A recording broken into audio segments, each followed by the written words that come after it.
کہ when he پھٹ گئی ہو اور آنکھ میں کلوٹ آ گیا ہو. یہ سنیے. بلڈ پریشر جو ہے وہ بڑا, ان کو سٹریس میں تھے, وہ سٹریس کی. دیکھیں بات یہ ہے کہ عمران خان صاحب کا جیسے بتایا جا رہا ہے کہ ان کا بلڈ پریشر جو ہے وہ بڑا, ان کو سٹریس میں تھے, وہ انزائٹی تھی, جس کی وجہ سے ان کی جو وین ہے وہ پنچر ہوئی اور ان کا آنکھ میں کلوٹ آ چکا ہے. جب کلوٹ آ جائے تو کلوٹ کے آنے کی وجہ سے ظاہر بات ہے وہ خون جو ہے وہ پھیل گیا آنکھ کے اندر. اب جب وہ خون پھیل گیا تو اس ٹائم, اب یہ بات کہ ان کا بلڈ پریشر بڑھا اور اتنا بڑھ گیا کہ یہ سب کچھ ہو گیا, تو خان صاحب کو تو کبھی کوئی بلڈ پریشر رہا ہی نہیں ہے. یہ سب کیا ہے؟ اب اس پر خاتون صحافی ہیں سیرش مان صاحبہ, وہ لکھتی ہیں حکومت کا علاج سے بھاگنا, چیف جسٹس کا تحریر حکم نامے سے کترانا یہ ثابت کرتا ہے کہ عمران خان کی آنکھ خراب ہوئی نہیں, کی گئی ہے. عمران خان کو کچھ ایسا دیا گیا ہے جس سے بلڈ کلوٹ بنا. کیا یہ بیمار نہیں ہوتا کہ بیانیے کو ختم کرنے کے لیے عمران خان کی آنکھ پر حملہ کیا گیا؟ یہ سوال پوچھ رہی ہیں کہ یہ بیمار کیوں نہیں ہوتا, اس کو کچھ ہوتا کیوں نہیں ہے. یہ باتیں میں نے بتایا نا کہ چیزیں الجھ رہی ہیں. اچھا, اب اس میں اعظم نذیر تارڑ صاحب کی بھی انٹری ہوتی ہے, وزیر قانون کی. وہ کہتے ہیں کہ اینک کے ساتھ عمران خان کی آنکھ 70% درست ہے جبکہ دوسری آنکھ کا ویژن 6/6 ہے. اب یہ اینک کے ساتھ کا کیا مطلب ہے؟ اینک کے بغیر نہیں ہے اور پھر 70% درست کا مطلب 30% تو گئی, اس کا کیا بنے گا یہ نہیں بتا رہے. ساتھ انہوں نے دھمکی بھی دے دی کہ کے پی حکومت سے کہنا چاہتا ہوں, آئین کا آرٹیکل 15 کہتا ہے کہ آپ کی نقل و حرکت پر پابندی نہیں لگائی جا سکتی. سرکاری سطح پر جی ٹی روڈ اور موٹر ویز کی بندش ایک غیر آئینی اقدام ہے. اس رپورٹ کے بعد وہ خود اسے ٹھیک کر لیں, نہیں تو وفاق کو ایکشن لینا پڑے گا. یہ اعظم نذیر تارڑ صاحب کہہ رہے ہیں. تو اب بات یہ ہے کہ اس کا مطلب نظر آ رہا ہے کہ وفاق کی حکومت دھمکی دے رہی ہے کہ خیبر پختونخوا حکومت کو ہی ختم کر دیں گے, ہم گورنر راج لگا دیں گے دوسرے معنوں میں. یہ بات کا فائدہ اٹھاتے ہوئے خیبر پختونخوا کی حکومت سے یہ ضرور کہوں گا کہ ریاست پاکستان 4 صوبوں اور ICT پہ مشتمل ہے. کشمیر اور گلگت بلتستان ہمارا حصہ ہے اور ہم سب نے آئین اور قانون کے تابع یہ ملک چلانا ہے, اور ملک چلے گا بھی انشاءاللہ. ایسے آپ نے جو پہلی دفعہ دیکھ رہے ہیں آئین اور قانون کے تابع ملک چلانا ہے, یہ آئین اور قانون کے تابع چل رہا ہے. 2/3 اکثریت آئین اور قانون کے تابع لی گئی ہے. 26-27 ترمیم آئین اور قانون کے تابع آئی ہے. جتنا آئین اور قانون پر پاکستان میں عمل ہو رہا ہے کمال ہے. دنیا میں شاید اس کی مثال نہیں ملتی, اور پاکستان دنیا کے لیے ایک مثال بنتا جا رہا ہے ترقی اور خوشحالی کی کہ آئین اور قانون پر عمل ہو تو دیکھیں کیا ہوتا ہے. اتنا زبردست طریقے سے یہاں پر آئین چل رہا ہے اور ایک کے بعد ایک ترمیم آ رہی ہے, اور قانون پر عمل درآمد ایسا ہے کہ تاریخ میں کہیں نہیں ملتا ایسا آئین پر عمل اور قانون پر, جس میں آپ انسانی حقوق کا تو جانتے ہی ہیں. پتہ نہیں دنیا کو کیا ہے, ہمیں نہ انسانی حقوق میں ٹھیک دکھا رہی ہے, نہ قانون پر عمل درآمد پر ٹھیک دکھا رہی ہے. دنیا کا کرپٹ ترین نظام عدل, پولیس, جو بھی اس سے جڑا ہوا ہے آئین اور قانون سے, وہ پاکستان کا دکھایا جا رہا ہے. کرپشن انڈیکس میں ہم برے ترین ہیں. تو پتہ نہیں دنیا ہمارے خلاف ساری کیوں ہوئی ہے. جتنے بھی سرویز ہوتے ہیں, جتنے بھی انڈین باڈیز کے, انٹرنیشنل آرگنائزیشنز کے, وہ پاکستان کے نظام کو برا کہہ رہی ہیں. لیکن اعظم نذیر تارڑ تو کہہ رہے ہیں آئین اور قانون ہو حکومت جو ہے وہ شہریوں کے حقوق سلب کرنے کے لیے سرکاری سطح پہ اقدامات کر رہی ہے. کہ آرٹیکل 15 میرے آئین کا کہتا ہے کہ آپ کی نقل و حمل پہ پابندی نہیں لگ سکتی. آپ سارے وکیل ہیں, آپ سے بہتر کون جانتا ہے کہ پاکستان ودن پاکستان ایک کونے سے دوسرے کونے میں جانا ہر شہری کا حق ہے. تو سرکاری سطح پہ موٹر ویز کی اور جی ٹی روڈز کی جو بندش ہے یہ ایک غیر آئینی اقدام ہے. میں توقع رکھتا ہوں کہ اس رپورٹ کو دیکھنے بعد وہ خود ہی اسے درست کریں گے, ادروائز پھر وفاق کو کوئی نہ کوئی ایکشن لینا پڑے گا. اور میں سمجھتا ہوں کہ جو ان کے سینئرز ہیں, جو لیڈر آف اپوزیشن ہیں قومی اسمبلی اور سینٹ میں, اور جو PTI کے چیئرمین ہیں مسٹر گور, یہ ان کی ذمہ داری ہے کہ وہ انشور کریں کہ لیں جی, ورنہ وفاقی حکومت کو ایکشن لینا پڑے گا. یہ انہوں نے تو دھمکی صاف لگا دی ہے. اچھا, یہ سارا حکومتی ورژن میں نے آپ کے سامنے رکھا کہ جی ٹھیک ہے, عمران خان صرف 30% ضائع ہوئی ہے, کوئی اتنا مسئلہ نہیں ہے, 70% آ جاتا ہے, اینک لگا کر آ جاتا ہے, وہ پتہ نہیں کب تک رہے گا, امپرومنٹ ہونی نہیں. وہ بڑے تسلی میں ہے, کوئی مسئلہ نہیں جی, وہ تسلی میں ہے کہ یہ سب کچھ ہو گیا ہے, ان کے لیے کوئی مسئلہ نہیں ہے. لیکن باقر سجاد صاحب, یہ ex Wilson Center Pakistan scholar ہیں, ایکس UN ریحام الفارا fellow, commentator on South Asia, Middle Eastern, Gulf politics, security پر. اب اس پر میں یہ بھی بتا دوں کہ ان کو تمام پاکستان کے نمبر ترین صحافی کسی بھی ادارے سے ہوں, سب ان کو فالو کرتے ہیں. اب انہوں نے جو بات لکھی ہے وہ بڑی خوفناک ہے. یہ لکھتے ہیں, hearing very concerning updates after Imran Khan's examination by doctors in jail. اب میں بتاؤں یہ حکومت سے ہٹ کر جو بات آ رہی ہے یہ وہ ورژن ہے. Report suggest his central retina when occlusion has deteriorated much more severely than first thought. کہ ان کا جو مسئلہ ہے ریٹینا کا وہ اتنا زیادہ ہے کہ جتنا پہلے سوچا گیا تھا اس سے زیادہ خوفناک اور زیادہ خطرناک ہے.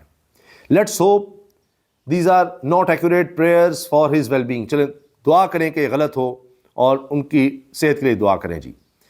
اب وہ کہہ رہے ہیں رپورٹس تو مجھ تک آ گئی ہیں اور وہ ساری ڈسکس ہو رہی ہیں اور اس پر بات کر رہے ہیں. پھر اس میں ایک آڈیو کا چکر بھی آ گیا ہے جی, اور آڈیو لیک پر بڑے صافی بات کر رہے ہیں کہ ایک آڈیو لیک ہوئی ہے, اگر اس میں بیان کی جانے والی باتیں سچ ہیں تو یہ بھیانک صورتحال کی عکاسی کرتی ہے, باقی اللہ تعالیٰ صحت دے. یہ نادر بلوچ صاحب لکھ رہے ہیں. اب میں آپ سے عرض کروں نا کہ جب حکومت پر اعتماد نہیں رہے گا, اعتبار نہیں رہے گا, جب حکومت خود روڑے اٹکائے گی کہ جی ذاتی معالج نہیں جا سکتا, کوئی خاندان کا بندہ بہن نہیں جا سکتی, اور اس کے بعد آپ رپورٹ لے آئیں گے, تو پھر آپ خود شکوک و شبہات کو جنم دے رہے ہیں, چیزوں کو الجھا رہے ہیں کہ اچھا بہنوں کو آپ کہہ سکتے تھے ٹھیک ہے وہ باز ہی نہیں آئیں گی, ان سے انشورنس لے بھی لیں تب بھی وہ بعد میں بات کریں گی, کوئی سیاسی بات ہو جائے گی علاج کے دوران ہی. ڈاکٹرز جو شوکت خانم ہاسپٹل کے ڈاکٹرز ہیں, آج تک ایک بیان ان کا سیاسی نہیں ہے, ایک بیان, نہ ان سے سیاست تعلق ہے. وہ جی سیاسی ڈاکٹرز ہیں بھائی, ڈاکٹر عاصم زرداری صاحب کے ساتھ رہا ہے, کوئی سیاسی نہیں. وہ عدنان نواز شریف کے لیے سیاسی نہیں.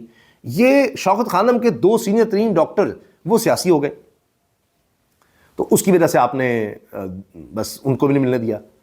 تو اب کیا ہے کہ جی ان کو بتا دیا گیا ہے, ان کو لوپ میں لیا گیا ہے تاکہ ون ون سچویشن رہے, کہ بس ان کو بتا دیا ہے. سپریم کورٹ میں کہے گا جی ان کے ذاتی ڈاکٹرز کو بھی ہم نے ساتھ, آپ نے کہا تھا ذاتی معالجین تک رسائی کا یہی ہے نا, ان کو بتا دیا گیا ہے کہ بھئی یہ ٹریٹمنٹ ہوا ہے, یہ پرابلم تھا, ہم نے بس ان کو بتا دیا, ان کو بیچ میں لے لیا تھا, ایسے کر لیا تھا, تو تاکہ ایک ون ون سچویشن ہو جائے, ہم تسلی کروا دیں بس سپریم کورٹ کی بھی. سپریم کورٹ کی تسلی کیا, جو حکومت نے کہنا ہے وہی ہونا ہے.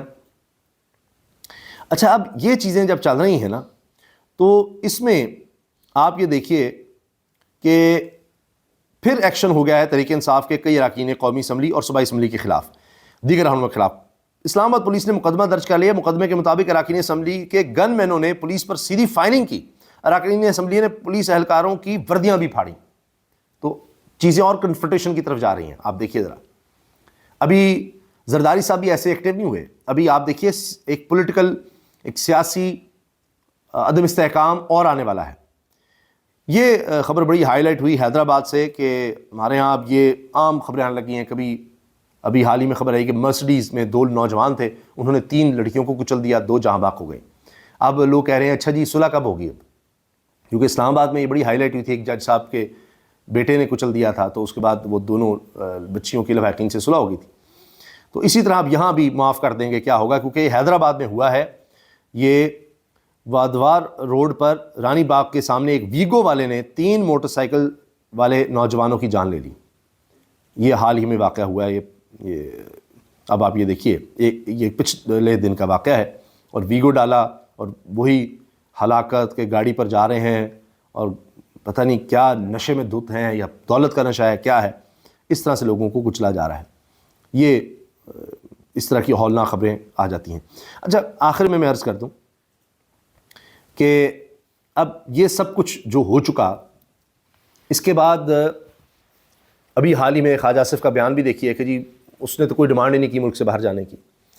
خان صاحب کا پرانا بیان بھی ہے کہ جی میں ملک سے کیوں جاؤں, یہ میرا وطن ہے, اپنا گھر چھوڑ کے بھی کوئی جاتا ہے. تو اب جو کچھ ہو رہا ہے اور اس میں جس طرح سے ٹریٹمنٹ کو آگے بڑھایا جا رہا ہے, اس میں ایک چیز یہ نظر آتی ہے کہ ٹریٹمنٹ تو ان کو حکومت اپنی مرضی کا دے گی, اپنے ڈاکٹرز کی مرضی کے ذریعے دے گی, کہہ دے گی کہ جی جہاں وہ چاہیں گے ان کا علاج ہوگا. اور یہ بات ایک فیکٹ ہے, یہ حقیقت ہے کہ الشفا میں نہ صرف خان صاحب کی فیملی بلکہ ان کے ڈاکٹرز بھی الشفا میں علاج کروانا چاہتے ہیں. بار بار یہ بات آئی ان کی طرف سے, ویڈیو پیغام جاری کیا, لیکن یہ نہیں ہو رہا, یہ نہیں کیا جا رہا. خبر یہ بھی آ گئی کہ جی بالکل ڈاکٹرز وہاں پر تیار تھے, آخری وقت تک تیار تھے, انتظار کرتے رہے, لیکن پھر ان کو کہا گیا نہیں ہاسپٹل نہیں لائیں گے, آپ لوگ جیل جائیں گے. جس طرح سے ججز جیل جاتے رہے ہیں, وہاں پر عدالتیں لگتی رہی ہیں, اب یہاں پر اسپتال بھی یہاں پر آئے, یہیں پر مشینز آئیں جو لائی گئیں. اب مسئلہ یہ ہے کہ سوال یہ پیدا ہوتا ہے کہ کلاٹ بنا کیوں. حسن ایوب نے تو کہہ دیا آرام سے کہ جی وہ بس بلڈ پریشر شوٹ کر گیا تھا. بار بار یہ کہا جا رہا ہے کہ اس کے لیے کمپلیٹ ایگزامینیشن کی ضرورت ہے کہ کہیں خدا نخواستہ دوبارہ کلاٹ نہ بنے. بنا کس وجہ سے؟ اچھا بلڈ پریشر ہے تو واقعی کس طرح سے شوٹ کرتا ہے, کیا ہے, فرض کیجیے اول تو کہا جاتا ہے بلڈ پریشر کو ہے نہیں, نہ شوگر ہے, پھر کس طرح سے بن گیا, اور اس کو روکنے کے لیے تو پراپر ایگزامینیشن کی ضرورت ہے. صرف آنکھ کا ہی تمام ٹیسٹ ان کے لینے پڑیں گے, اور ایسی مشینوں کے ٹیسٹ ہے کہ وہ نہیں لائی جا سکتی جیل میں, تو ان کو کہیں نہ کہیں ہاسپٹل میں ایڈمٹ کرنا پڑے گا. اب اس کے لیے کیا شرائط ہیں؟ کیا یہ شرائط ہیں کہ جی بہنوں سے ملاقات نہیں ہو سکتی، ذاتی ڈاکٹر سے نہیں دیکھ سکتے، کوئی ایسی بات نہیں ہوگی، یا یہ کہ تحریک انصاف کوئی احتجاج نہیں کرے گی، کوئی آدمی وہاں ہاسپٹل کی طرف پھڑکے گا بھی نہیں، کوئی وہاں پر آئے گا نہیں، کوئی ضد نہیں کرے گا، کوئی سڑک بند نہیں ہوگی، کچھ ایسا نہیں کیا جائے گا، یہ ہے۔ تو نظر تو یہی آ رہا ہے کہ جی یہ باتیں نہیں مانی جا رہی، خان صاحب نہیں مان رہے، نہ باہر جانے کے لیے مان رہے، نہ خاموش رہنے کے لیے مان رہے ہیں، ورنہ تو یہ ہو جاتا۔ تو اب بھی اگر اس سب کے ہونے کے باوجود یہی کام رہتا ہے، جس طرح میں نے آپ کو بتا دیا کہ وفاقی حکومت کہہ رہی ہے کہ جی یہ دیکھیں آرٹیکل 15 ہے، پھر ہم کچھ کر دیں گے، تو پھر بھی اگر نہیں ہوتا تو کیسز تو ہیں، اور یہ کیسز ایسے بھی بنائے گئے ہیں جن میں سخت سے سخت سزا ہے، سزائے موت بھی ہے، سائبر کیس بھی بنایا گیا ہے، ان پر دہشت گردی کے مقدمات بھی ہیں، 300 مقدمات ہیں، قتل کے مقدمات بھی ہیں، تو ایسے ایسے مقدمات ہیں جن میں آپ بڑی سے بڑی سزا دے سکتے ہیں۔ تو پھر کیا آخری حل یہ ہے کہ اس کو اب آنکھ ضائع ہونے کے بعد بھی، یعنی اس کا کچھ حصہ جو بھی حکومتی اگر بات نہ لی تو پھر وہ والی سزا سنا دی جائے، بھائی تم نہیں ٹوٹ رہے، تم نہیں باز آ رہے۔ خیال تو یہ تھا کہ اب آنکھ کا اتنا مسئلہ بن گیا ہے، اب تو یہ بات مانے گا، اب تو ہر بات مانے گا۔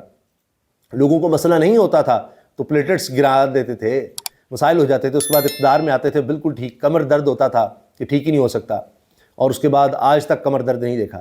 تو اس کو جنرل مسئلہ ہوا اور یہ نہیں مان رہا، تو پھر آگے کیا ہی کیا جا سکتا ہے۔ اللہ حافظ۔